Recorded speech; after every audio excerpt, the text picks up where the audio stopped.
भारतान बायलांची आशिया करंड T20 cricket सर्त जिखली। काल जाल्ले फायनलीत ताणे श्रीलंका पंगडान 8 विकेटींनी हारयलो।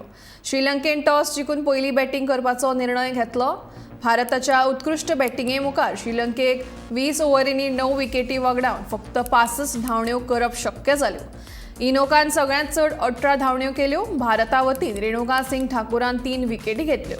राजेश्वरी गायकवाड आनी स्नेह राणा हांणी दरेकी 2 विकेटी घेतल्यो।